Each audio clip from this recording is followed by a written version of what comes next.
Seja bem-vinda, seja bem-vindo a mais uma edição do Jornal do Futuro, Vozes da Inovação na Imprensa. Nosso entrevistado de hoje é André Felipe Dumar de Azevedo, diretor de estratégia digital do jornal O Povo, do Ceará. André, tudo bem? Tudo jóia, Hélio. Um prazer estar aqui, um prazer a gente poder fazer essa discussão. Acho que sempre muito necessário a gente abrir a cabeça e ter novas perspectivas sobre a nossa indústria.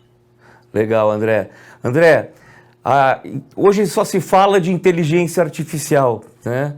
E há muita preocupação com a substituição dos trabalhos, né? Que a inteligência artificial vem para substituir algumas tarefas, algumas funções, enfim. O jornalismo está ameaçado? O jornalista está ameaçado? Hélio, eu acho que a avaliação mais necessária é uma avaliação pretérita. Assim. Se a gente olhar a inteligência artificial como uma base de produção de conteúdo, indiscutivelmente ela vai ter o seu papel entre os várias outras ferramentais que já tiveram adoção na história da nossa indústria. Em contrapartida, a gente precisa chegar num ponto de inflexão em relação a isso. E que ponto é esse? O ponto da obesidade intelectual. Né? A inteligência artificial ela consegue, de alguma forma, através dos seus contextos generativos, em muitas questões, aumentar a média. Então, muitas vezes ela te dá uma nota 5. A inteligência artificial ela vai te dar uma nota 5. Para quem estava com a nota 3, ir para a nota 5 é algo muito, muito substancioso. Para quem já estava em processo anterior, a gente vai, na verdade, provocar ou abordar uma involução. Porque a IA ela tem como pressuposto a condensação. Né? E a parte da condensação, a geração. Então, indiscutivelmente, conteúdos de serviço, que a gente chama de evergreen content, né, que são conteúdos sempre verdes do ponto de vista de SEO, eles tendem a ser diminutos cada vez mais, mas em contrapartida, conteúdos de projeção, análogos do ponto de vista de fazer analogias e metáforas do ponto de vista intelectual, movimento de convergência, isso vai ganhar cada vez mais relevância, né? Principalmente numa sociedade, Hélio, que a gente tem uma subversão do que a gente entende como curadoria, né? A gente fez acho que foram 5 petabytes de dados ano passado, em 2022. Isso significa dizer que a gente produziu no ano passado mais dados do que toda a história da humanidade até o ano passado. Então, toda a humanidade até 2021, a gente produziu um volume X de conteúdo, e só o que a gente produziu em 2022 já foi maior do que tudo que a gente produziu em 2021. E a partir disso, com esse contexto de ter muito dado colocado, nunca a curadoria foi tão importante para fazer sentido a esse dado. Nós vivemos, em verdade, Hélio, em um momento de infoxicação.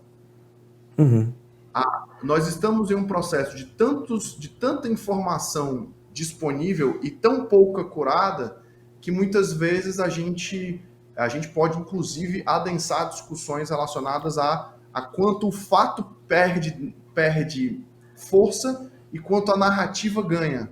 E esse é o papel do jornalismo, né? Nosso papel não é simplesmente... A narrativa, para a gente, ela é um meio e não um fim em si mesmo.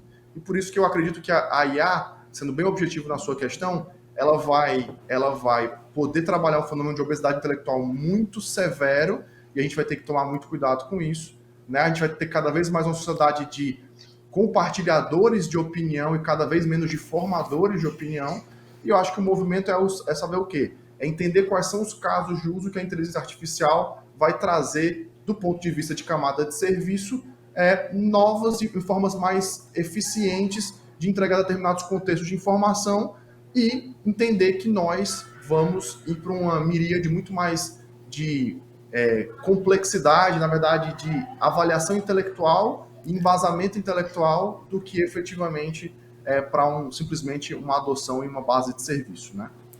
Ainda em relação à IA, há muita crítica sobre como essa ferramenta acumula informação buscando fatos, conteúdos espalhados pela internet. Então aí a gente esbarra na questão do direito autoral. Esse é um ponto muito importante para nós, produtores de jornalismo profissional. Como a gente dribla esse problema, encontra uma solução? Qual é o caminho para encontrar uma solução para a questão dos direitos autorais? A questão do direito assim, é uma discussão muito recente. O que a gente enxerga é, primeiro, uma visão de privacidade, né? Cada vez mais adentrando também a esse contexto, tanto de autoralidade quanto de privacidade. Tanto que o The New York Times, recentemente, né, fez uma nova diretriz dizendo, formalizando dentro das suas políticas, né, de que para não ter scrapping, né, das páginas para poder fazer a base de conteúdo para inteligência artificial. Então, assim, eu acredito que tem quais são as alternativas que a gente encontra? Primeiro que a inteligência artificial, isso é muito caro para a gente, né, Hélio? Ela é defasada. Então, a inteligência artificial não faz conteúdo factual. A inteligência artificial não faz conteúdo ao vivo. Ela sempre tem o quê? Uma base de dados que é treinada e você vai de tempo em tempo aglutinando essa base de dados. Sim. Então, assim, um movimento interessante que vem começando a ser construído é o quê? É de bases de dados de propriedade intelectual fechadas dentro da indústria de news. Né? Então, efetivamente, a gente iria criar a nossa inteligência artificial para consumo assertivo de conteúdo. Né? E isso ancoraria um novo modelo de construção e composição arquitetural da IA. Então, a IA genérica ficaria do lado de lá e a IA contextual e factual ficaria dentro dessa integração de base de dados entre publishers. Né? São alguns movimentos que estão acontecendo, principalmente no contexto europeu, essa possibilidade de integração. Uma outra questão da propriedade intelectual, e que inclusive The Washington Post, The New York Times e outros veículos americanos já começaram a fazer, é justamente a remuneração da propriedade intelectual para ser data provider, né? Ou seja, sim, o fato de eu prover dados para poder enriquecer uma inteligência artificial, isso deverá ser fruto de uma monetização prévia através de serviços, né? E eu brinco, viu? A gente está na discussão ainda aqui no Brasil de monetização de conteúdo, né? Ou seja, por conta da parte mais especificamente de crawler de buscadores, né? Buscadores e redes sociais, né? Essa parte de propriedade nesse sentido. Lá, a gente começa a ter uma discussão na Europa já pensando na questão do data provider, né? De uma remuneração de propriedade intelectual para você ser o provedor do dado, né? Então, eu acho que tem essas composições. Então, de forma mais objetiva, né? De um lado, tem a remuneração pela propriedade intelectual, e aí a gente poder ter essa composição normativa sendo estruturada. De um outro lado, a gente tem a composição de novos modelos de negócio com criações de IA contextuais dentro, muitas vezes, da nossa indústria, né? E uma terceira linha de avaliação em relação à propriedade intelectual, Hélio, que eu acho que seria interessante a gente poder ancorar, é a gente ter a capacidade de, dentro da inteligência artificial generativa, a gente não ceder à ausência da fonte, né? Ou seja, a capacidade de a gente, dentro do elemento contextual, é menos uma visão de negócio, mais uma visão de sociedade mesmo, sim, de a gente não ser conivente com o fato de simplesmente a gente gerar uma determinada base de conteúdo sem saber quais foram as origens que porventura derivaram, né, esse conteúdo, para que a gente tenha ainda a consciência da matriz, né? Eu digo, Hélio, que a matriz nunca vai ser tão valorizada. Quem faz conteúdo matriz vai ser cada vez mais valorizado, justamente porque a gente vai subverter a lógica do que é commodity. Sim. Né? Então, é uma outra interpretação para dar também uma visão de consciência coletiva e social. Sim. No jornal de vocês, vocês já estão usando a inteligência artificial? Em quais frentes ela tem se mostrado mais eficaz? A gente, do ponto de vista de inteligência artificial, a gente tem, sem dúvida, a gente está utilizando, ainda hoje numa lógica de propensão, né? No modelo de propensão de recomendação de conteúdo. Isso é uma coisa muito... Tem até uma discussão, acho que filosófica, né, nesse sentido, que de um lado, eu tenho a curadoria de máquina, feita por modelo de propensão, e do outro lado tem a curadoria humana feita por jornalistas, né? E a lógica da curadoria de máquina, ela trabalha dentro de um modelo de propensividade e, portanto, de recomendação de conteúdo que tem um sentido apenas, né? Então, aquela velha máxima, eu consumir um tipo de conteúdo, eu vou te reforçar outros conteúdos com essa mesma temática, que é muito, por exemplo, o efeito dopamina que a gente tem em algumas redes sociais, né? Então, você tem um reforço, eu brinco, né? Coloca lá uma questão de um cachorro. Aí o seu feed na sua rede social você vai falar sobre cachorro. Ele vai te tentar retroalimentar uma mesma questão. Sendo que esse não é o papel do jornalismo. O papel do jornalismo não é só o ponto, é também o contraponto. Sim. Nós somos responsáveis por dar voz e vez ao contraditório. Então, dentro desse esteio, a gente utiliza o modelo de recomendação de conteúdo, modelo de propensão para inteligência artificial, para recomendação de conteúdo em estruturas dinâmicas dentro das nossas propriedades, né? Seja portal de notícias, aplicativos, o Povo Mais, que é o nosso streaming, né? A gente utiliza essa tecnologia, mas sem nunca perder ainda a curadoria humana para gerar esse contraponto, para estar alinhada com o nosso papel social. Então, a gente utiliza a inteligência artificial hoje em modelos de propensão para recomendação de conteúdo. A gente utiliza a inteligência artificial hoje para automação de conteúdos de serviço, né? Então, alguns conteúdos de serviço que são provenientes de base de dados, né? A gente utiliza isso hoje, né? Como uma questão de dar mais eficiência e focar cada vez mais no jornalismo raiz e cada vez menos no que é conteúdo mais comoditizado. E a gente começa hoje a utilizar inteligência artificial para algumas aplicações específicas, por exemplo, a parte de transcrição audiovisual, né? Então, tem uma IA que a gente faz a transcrição de todos os nossos produtos audiovisuais e no processo de edição a gente muda, por exemplo, eu mudo um determinado trecho para outro e automaticamente essa IA faz o corte, mudando apenas a posição do texto, ela já faz o corte do audiovisual. Então, são muito mais nessa linha de uma ferramenta de apoio à produção do que uma linha de uma ferramenta de substituição de base intelectual e de base de construção de produto jornalístico na ponta. André, um dos pontos fundamentais para a indústria jornalística no mundo das grandes empresas digitais que hoje ficam com quase 70% da publicidade digital são as assinaturas digitais, né? Então nós temos os modelos de paywall que nos possibilitam ter esse financiamento do leitor. Como é que tá esse cenário, né? O paywall já não é tão novo, há alternativas, modelos alternativos para se fazer. Qual seria o melhor modelo para a gente indicar aos jornais brasileiros?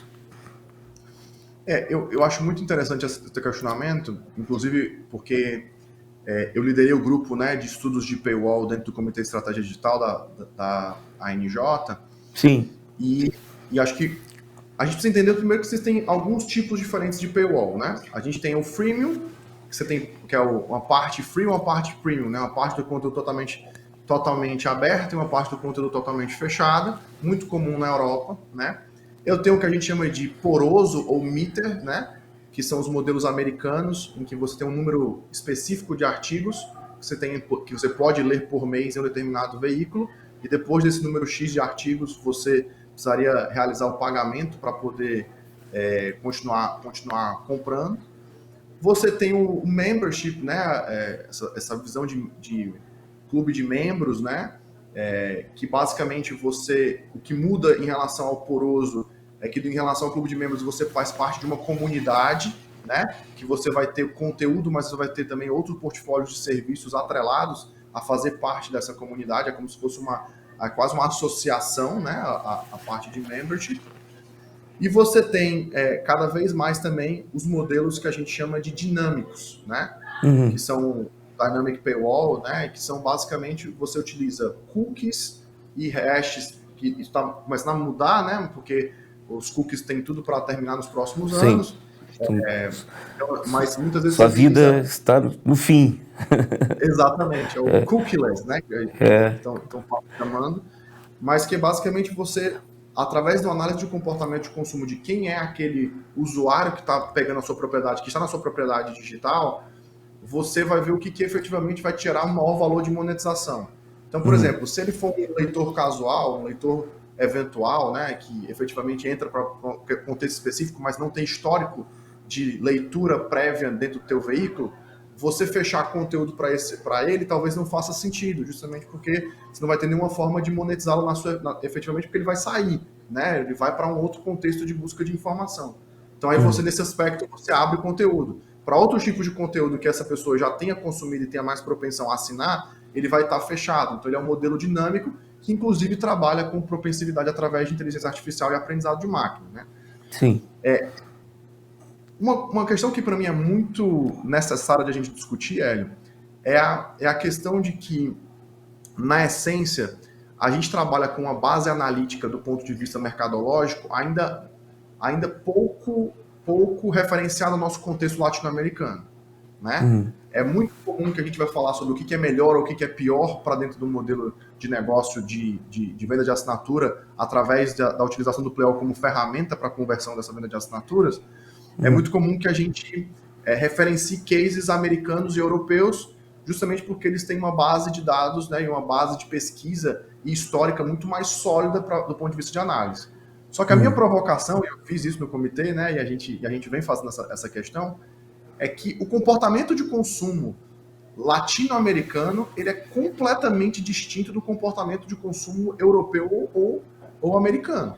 Sim. E a falta dessa contextualização faz com que, do ponto de vista histórico, a gente nunca consiga fazer uma referência e uma base digamos assim, uma base de dados, uma base de consciência analítica do ponto de vista de tomada de decisão, tendo como referência comportamento de consumo do nosso mercado. E o efeito prático disso, na minha avaliação, é que a gente hoje, como melhor prática, está justamente a avaliação da densidade, né? Então, o racional que a gente faz é justamente o seguinte: qual é o nível de engajamento da tua base? Então, se a gente fosse botar em passo a passo, a primeira coisa que você vai ver é o seguinte: qual é o nível de engajamento da tua base de audiência no teu portal? Se ela for muito diminuta, Hélio, a melhor solução é que você vá para um modelo freemium, para que você crie uma lógica inicial de valoração de uma proposta de valor de consumo de conteúdo digital através do veículo. Sim. Se você já tiver uma base com um nível de engajamento um pouco maior, você pode trabalhar com um poroso, né? Ou seja, trabalhar primeiro com um poroso de alto nível, ou seja, com 10 artigos por mês, tentando pegar especificamente um cluster da tua audiência, que seria um cluster que a gente chama de brand lovers, né? Que são os amadores da marca, aquele perfil ultra engajado da marca. E aí você primeiro tenta ter e ver taxa de conversão de assinatura em cima desse cluster mais engajado. E com o passar do tempo, e também com já a mecânica das pessoas compreenderem que existe uma valoração dentro da proposta de valor para o pagamento por conteúdo digital, você vai diminuindo essa porosidade, né? Você tem 10 artigos, você vai para 7, né? E assim sucessivamente. O New York Times começou, por exemplo, com 15 e agora está em 3, né? Então, sim, você tem essa diminuição do ponto de vista de porosidade. E se você já tem uma base tecnológica mais adensada, você tem uma base de dados primários, né, que a gente chama de first party data, né? Já são dados proprietários da sua audiência, já muito robusta. E você tem um tech stack, né, uma base tecnológica, uma arquitetura de software bem estruturada para rodar modelos de propensão com performance, aí você já pode pular diretamente para o modelo de paywall dinâmico. Então, normalmente a linha é essa, né? E muita gente faz hoje, tem uma defesa, inclusive lá da Universidade da Carolina do Norte, que fala um pouco sobre que em determinados contextos de mercado é melhor você fazer esse passo a passo, sabe, Hélio? Você começa com o freemium, que é um modelo menos adensado, depois você vai para o poroso, depois você vai para o dinâmico, e aí a partir disso você vai construindo essa lógica para melhorar isso, né? E assim, mas eu tenho só um último ponto de reflexão, claro, e de provocação, claro, para esse ponto, Hélio. Na verdade, para mim, a gente está num momento muito rico nesse aspecto. a gente passou por um contexto de que, como o nosso conteúdo era todo aberto, qualquer tipo de, né, há 20 anos atrás, praticamente todos os jornais, pelo menos no contexto brasileiro, elas tinham um conteúdo noticioso digital completamente aberto, inclusive com alguns ainda com a versão do jornal impresso aberto também no digital, e você ainda encontra isso a nível Brasil, que efetivamente essa aptidão, né, essa aptidão à compra pelo consumidor final, ela sempre era muito diminuta, partindo do pressuposto que era muito, digamos assim, era muito antipático, vou botar nesses termos, um conteúdo que era totalmente aberto, você fechar agora e querer que o cara pagasse, e ele muitas vezes vai se chatear e não vai querer pagar por esse conteúdo. Sim. Mas o que está acontecendo agora, Hélio, cada vez mais?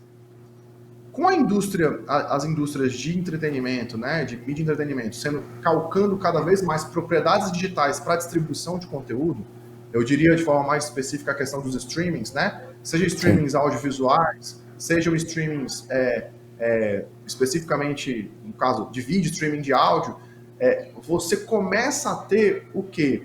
Uma mudança de hábito de consumo.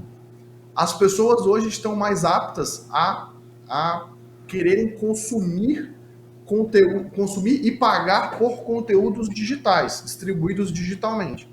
Então isso para a gente é um movimento muito profícuo para a nossa indústria, porque é algo que a gente foi os insurgentes nesse modelo, muitas vezes isso foi arrefecido, o próprio New York Times no começo abriu o paywall, depois fechou, no caso, fez o paywall inicialmente, depois descontinuou e depois abriu novamente, já mais na frente, lá com o Mark Thompson e a Meredith Levian. E isso a gente começou a ter esse contexto que é muito positivo para a gente. E para um outro lado, esse é um contexto positivo para a gente, também justamente pela capacidade de a gente... O Tim Kelly, ele tem um livro chamado Inevitável, ele fala sobre 12 grandes tendências de forças tecnológicas que estão atuando sobre o nosso mercado atualmente, não só o mercado jornalístico, mas o mercado de forma mais aberta. E um desses digamos, dessas tendências, Hélio, era uma coisa que ele chamou de flowing, né? Seria algo como fluir ou fruição, enfim, algo nessa linha. Que é o seguinte, nós estamos numa sociedade que cada vez menos está tendo relação com o paradigma da propriedade. Historicamente, a gente trabalhava como poder de compra e como capacidade de geração de benefício, ou, no caso de conforto e de diversas coisas de formação de família, a propriedade de determinados bens. A gente tinha necessidade de ter a propriedade de determinado bem, né? Então, mas hoje em dia não. Hoje em dia o paradigma é o do usufruto.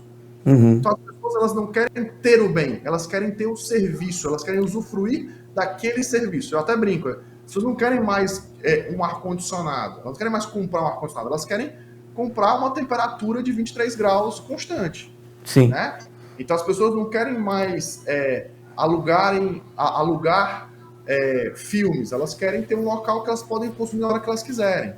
Então as coisas estão fluindo, esses serviços estão fluindo, e a gente vai poder fazer a opção pelo usufruto desses serviços na hora que a gente vai colocar. E essa mecânica, ela é muito empática à nossa indústria, porque a nossa base de construção de serviço é de conteúdo.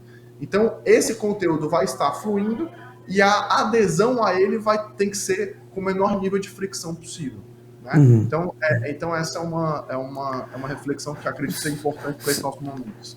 Você acha que nesse processo os micropagamentos têm um espaço para avançar? Eu sou muito cético a micropagamento, tá? Por quê? Porque eu ainda não vi, dentro do contexto latino-americano e dentro do contexto, seja de National News Publisher, né, um publisher nacional, ou seja de um publisher local, um modelo cujo o LTV, né, o Lifetime Value, o quanto você consegue trazer de dinheiro durante o tempo desse cliente com você, um modelo cujo lifetime value do micropagamento fosse maior do que o lifetime value da assinatura, né? Então, o micropagamento, na minha avaliação, ele está perdendo penetração, né?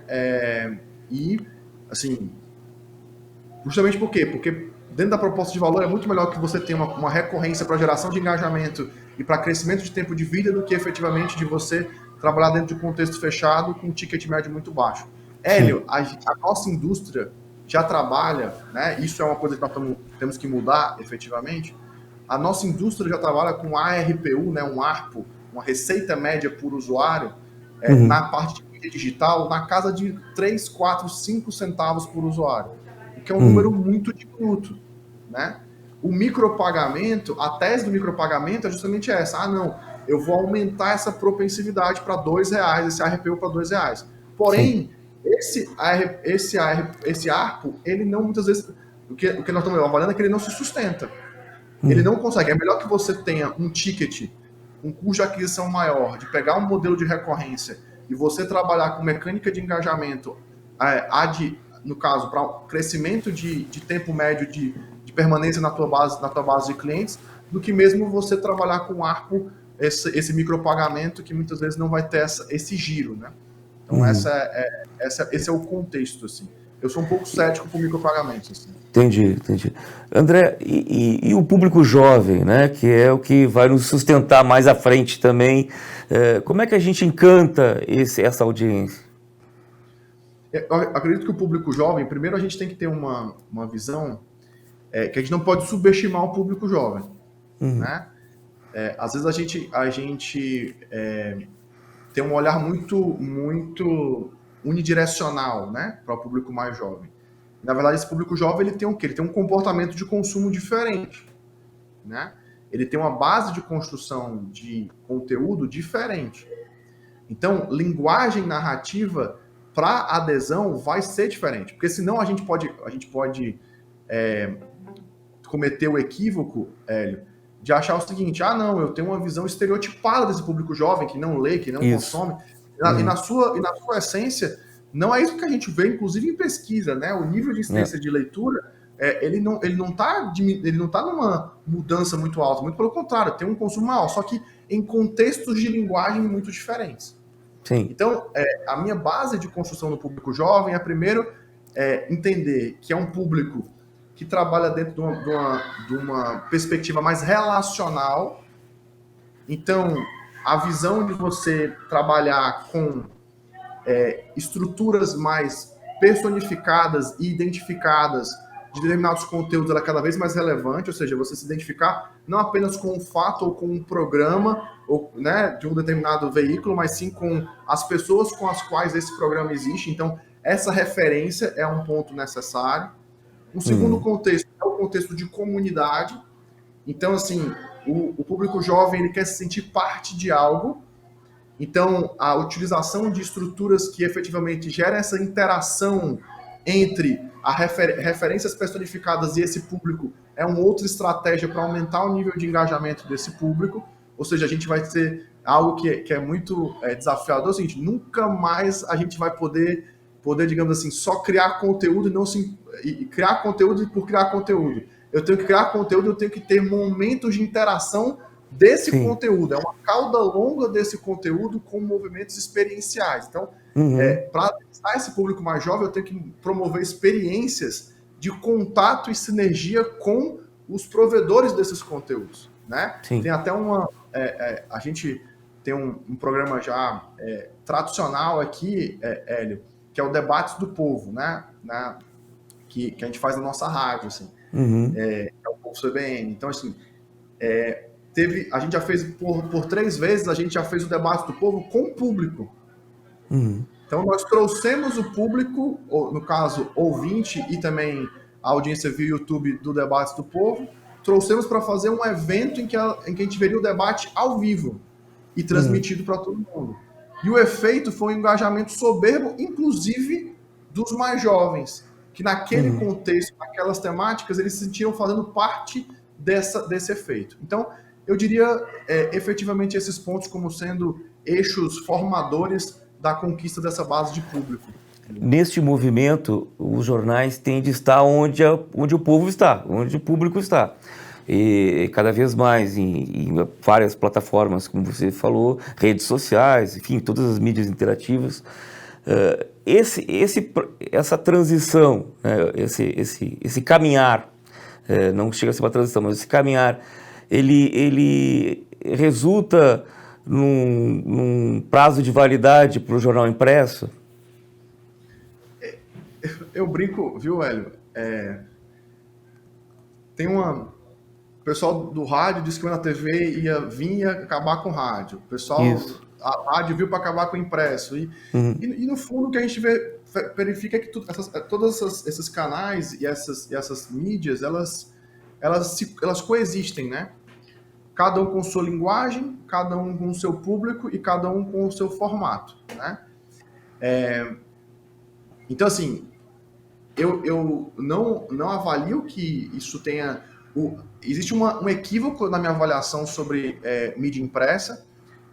A mídia impressa, a única mudança do ponto de vista de comportamento de consumo é que ela deixou de ser uma mídia de massificação para ser uma mídia de qualificação. Sim. Ainda hoje, do ponto de vista de formação de opinião e de capacidade de geração de contextual, e é só ver as coberturas dos últimos 36 meses que a gente tem aqui no Brasil, a gente vê que muito ainda é pautado pela mídia impressa no sentido da densidade, da apuração e basicamente isso trabalha com um núcleo mais específico de público, né? E é um público de alta qualificação, né? Então essa é a distinção, né? E eu não acho que as outras mídias elas vão, digamos assim, subverter o impresso. Muito pelo contrário, eu acho que a gente tem que, na verdade, Hélio, subverter o discurso do meio. Eu acho que o meio é relevante indiscutivelmente. Mas a cada vez mais relevante é essa visão de uma plataforma multicanal de conteúdo, respeitando a linguagem narrativa por cada canal. Uma coisa é eu trabalhar com geração de conteúdo para o impresso, outra coisa é trabalhar geração de conteúdo para o rádio, tem uma linguagem diferente. A linguagem do Instagram é diferente, a linguagem do Facebook é diferente da do Instagram, que é diferente da do TikTok, né? Então, assim, a gente tem que ter essa visão de que todos esses canais têm a sua própria linguagem, a gente tem que adaptar essa linguagem, mas a beleza é justamente o quê? É essa visão multicanal e essa adaptabilidade de linguagem narrativa por cada canal. E um último ponto, e um último adendo a essa questão, é também o seguinte, Hélio, existe uma possibilidade efetiva de a gente reverter a lógica que a gente está atuando nos últimos 4 anos, assim. A criação de plataformas de buscadores, redes sociais e esses instrumentos trouxe uma mecânica diferente para a distribuição de conteúdo. Historicamente, a distribuição de conteúdo sempre foi de propriedade, sempre foi de canais de distribuição proprietários dos grandes grupos de comunicação, né? Então, quem era responsável por entregar o jornal impresso era aquele jornal.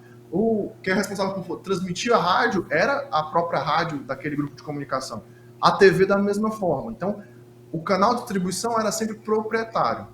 Com a chegada das redes sociais e dos buscadores, a gente teve o quê? Uma intermediação dos canais de distribuição.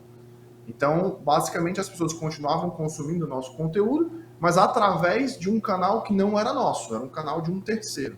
Sim. Só que, por exemplo, agora com a IA generativa chegando e esses conteúdos de serviço, né, que a gente chamou de evergreen no começo da nossa conversa, sendo cada vez menos, digamos assim, tendo cada vez menos penetração, existe provavelmente o que está se discutindo, né, cada vez mais a nova onda dos canais proprietários.